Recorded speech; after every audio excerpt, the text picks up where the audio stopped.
Hi and welcome to the Lambda Audiobooks channel. You are listening to the audiobook Dracula by Bram Stoker. This chapter is titled Chapter 24, Dr. SEWARD'S Roder to S Phonograph Diary, spoken by Van Helsing. Beginning chapter. This to Jonathan Harker. You are to stay with your dear Madam Mina. We shall go to make our search, if I can call it so, for it is not search but knowing, and we seek confirmation only. But do you stay and take care of her today. This is your best and most holiest office. This day nothing can find him here. Let me tell you it so you will know what we foreknow already, for I have tell them. He, our enemy, have gone away. He have gone back to his castle in Transylvania. I know it so well, as if a great hand of fire wrote it on the wall. He have prepared for this in some way, and that last earth box was ready to ship somewheres. For this he took the money, for this he hurry at the last, lest we catch him before the sun go down. It was his last hope, save that he might hide in the tomb that he think poor Miss Lucy, being as he thought like him, keep open to him. But there was not of time. When that fail, he makes straight for his last resource, his last earth work. I might say I wish double intentive. He is clever, oh, so clever. He know that his game here was finish, and so he decide he go back home. He find ship going by the route he came, and he go in it.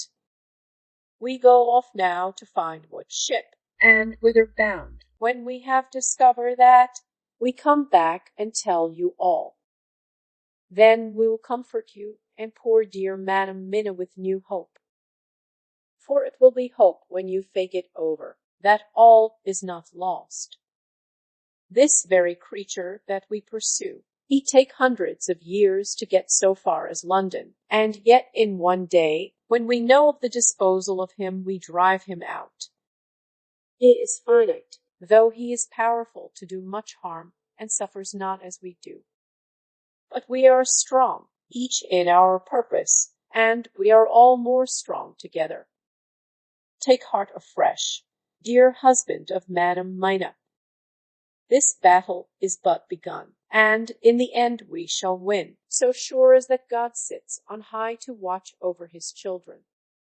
Therefore be of much comfort till we return. Van Helsing, Van Jonathan Harker's Journal. 4 October. When I read to Mina Van Helsing's message in the phonograph, the poor girl brightened considerably. Already the certainty that the Count is out of the country has given her comfort, and comfort is strength to her. For my own part, now that his horrible danger is not face to face with us, it seems almost impossible to believe in it. Even my own terrible experiences in Castle Dracula seem like a long-forgotten dream. Here in the crisp autumn air, in the bright sunlight air. Alas! How can I disbelieve? In the midst of my thought my eye fell on the red scar on my poor darling's white forehead. Whilst that lasts, there can be no disbelief. And afterwards, the very memory of it will keep faith crystal clear. Mina and I fear to be idle, so we have been over all the diaries again and again. Somehow, although the reality seems greater each time, the pain and the fear seem less. There is something of a guiding purpose manifest throughout, which is comforting. Mina says that perhaps we are the instruments of ultimate good. It may be. I shall try to think as she does. We have never spoken to each other yet of the future. It is better to wait till we see the professor and the others after their investigations. The day is running by more quickly than I ever thought a day could run for me. Again. It is now 3 o'clock. Mina Harker's Journal. 5 October, 5 p. Our meeting for report. Present, Professor Van Helsing, Lord Godalming, Dr. Seward, Mr. Quincy Morris, Jonathan Harker, Mina Harker. Dr. Van Helsing described what steps were taken during the day to discover on what boat and whither bound Count Dracula made his escape.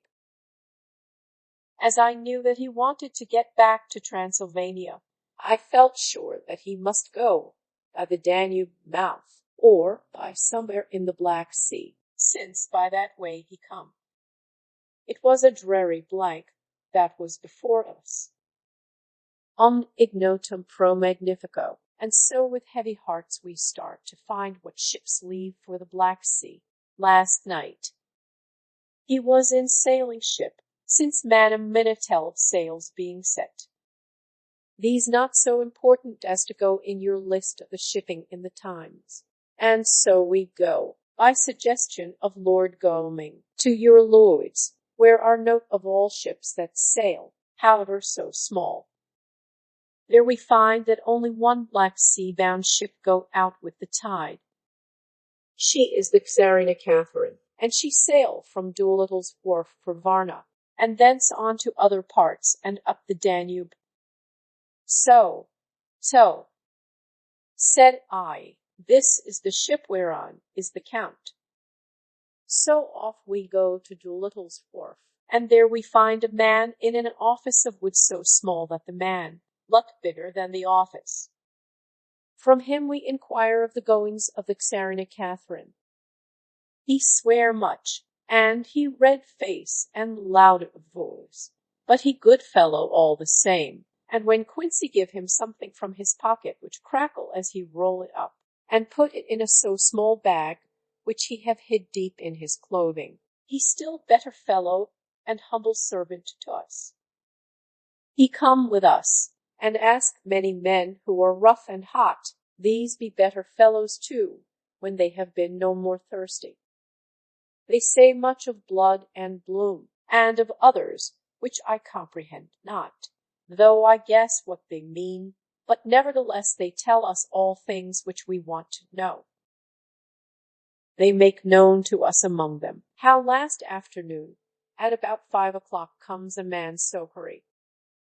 A tall man, thin and pale, with high nose and teeth so white, and eyes that seem to be burning, that he be all in black, except that he have a hat of straw which suit not him or the time, that he scatter his money in making quick inquiry as to what ship sails for the Black Sea and for where. Some took him to the office and then to the ship, where he will not go aboard but halt at shore end of gangplank, and ask that the captain come to him.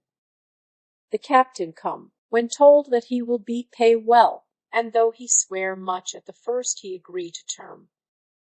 Then the thin man go, and some one tell him where horse and cart can be hired. He go there, and soon he come again, himself driving cart, on which a great box. This he himself lift down, though get several to put it on truck for the ship. He give much talk to captain as to how and where his box is to be placed, but the captain like it not, and swear at him in many tongues, and tell him that if he like he can come and see where it shall be. But he say no, that he come not yet, for that he have much to do. Whereupon the captain tell him that he had better be quick with blood, for that his ship will leave the place of blood before the turn of the tide with blood.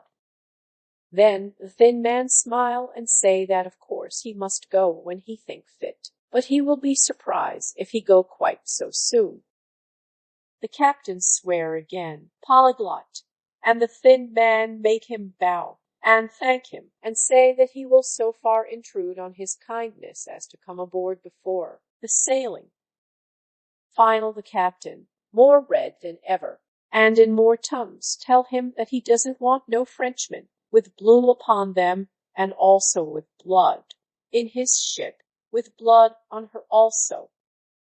And so, after asking where there might be close at hand a ship, where he might purchase ship forms, he departed.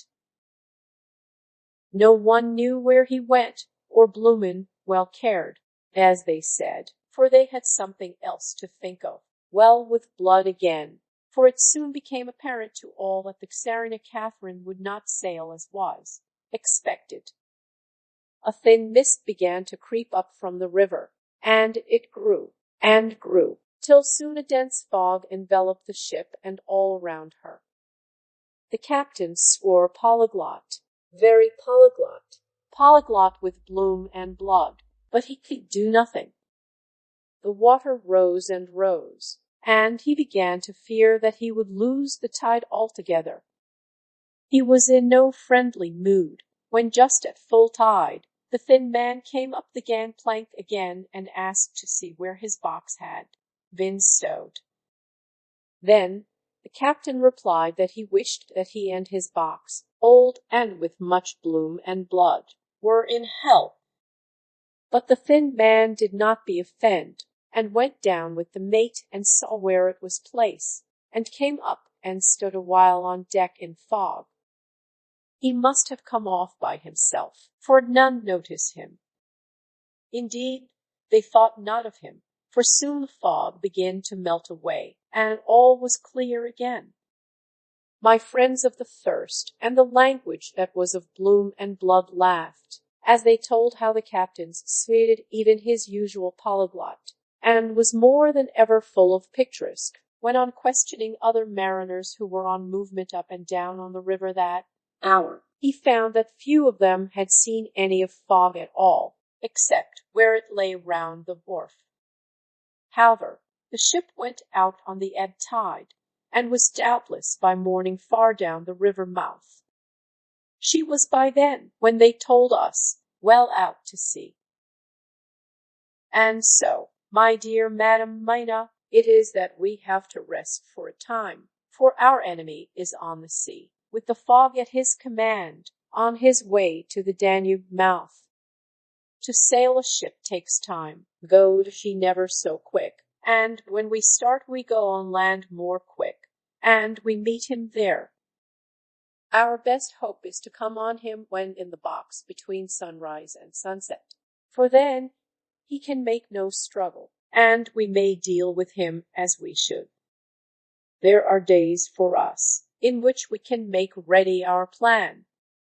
We know all about where he go, for we have seen the owner of the ship, who have shown us invoices and all papers that can be. The box we seek is to be landed in Varna, and to be given to an agent, one Ristix, who will there present his credentials, and so our merchant friend will have done his part. When he asks if there be any wrong, for that's so, he can telegraph, and have inquiry made at Varna. We say no, for what is to be done is not for police or of the customs. It must be done by us alone, and in our own way.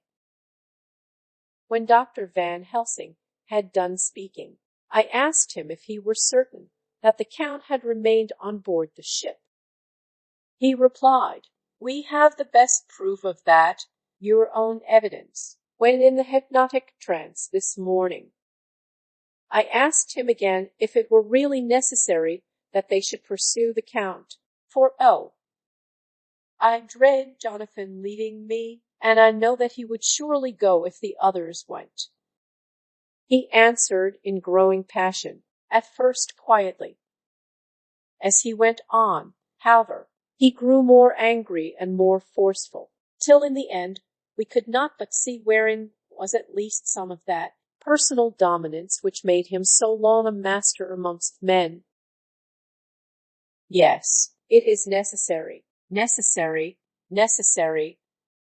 for your sake in the first, and then for the sake of humanity. This monster has done much harm already, in the narrow scope where he find himself, and in the short time, when as yet he was only as a body groping his so small measure in darkness and not knowing. All this have I told these others. You, my dear Madam Mina, will learn it in the phonograph of my friend John, or in that of your husband. I have told them how the measure of leaving his own barren land, barren of peoples, and coming to a new land where life of man teems till they are like the multitude of standing corn, was the work of centuries. Were another of the undead, like him, to try to do what he has done, perhaps not all the centuries of the world that have been, or that will be, could aid him. With this one, all the forces of nature that are occult and deep and strong must have worked together in some wondrous way. The very place where he have been alive, undead for all these centuries, is full of strangeness of the geologic and chemical world. There are deep caverns and fissures that reach none know whither.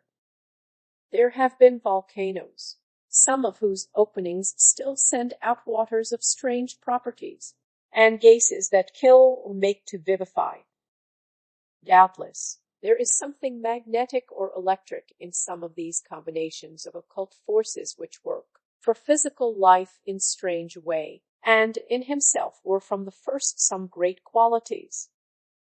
In a hard and warlike time, he would celebrate that he have more iron nerve, more subtle brain, more braver heart than any man. In him some vital principle have in strange way found their most, and as his body keeps strong and grow thrive, so his brain grow too.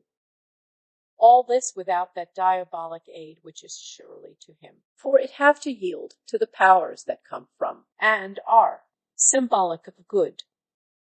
And now this is what he is to us. He had infect you. Oh, forgive me, my dear, that I must say but it is for good of you that I speak. He infect you in such wise, that even if he do no more, you have only to live in your own old, sweet way, and so in time, death, which is of man's common lot, and with God's sanction, shall make you like to him. This must not be. We have sworn together that it must not. Thus are we ministers of God's own wish, that the world and men for whom his Son died will not be given over to monsters, whose very existence would defame him. He have allowed us to redeem one soul already, and we go out as the old knights of the cross to redeem more. Like them, we shall travel towards the sunrise, and like them, if we fall in good cause. He posed, and I said, but will not the Count take his rebuff wisely? Since he has been driven from England, will he not avoid it, as a tiger does the village from which he has been hunted? Ah, he said, you are simile of the tiger good for me, and I shall adopt him. Your man-eater, as they of India call the tiger who has once tasted blood of the human, care no more for the other prey, but prowl unceasing till he get him.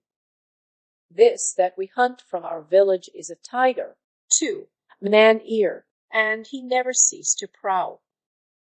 Nay, in himself he is not one to retire and stay afar. In his life, his living life, he go over the Turkey frontier, and attack his enemy on his own ground. He be beaten back, but did he stay? No. He come again, and again, and again. Look at his persistence and endurance. With the child brain that was to him, he have long since conceived the idea of coming to a great city. What does he do?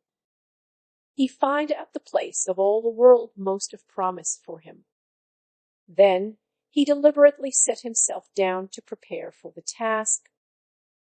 He find in patience just how is his strength, and what are his powers. He study new tongues. He learn new social life, new environment of old ways, the politic, the law, the finance, the science, the habit of a new land,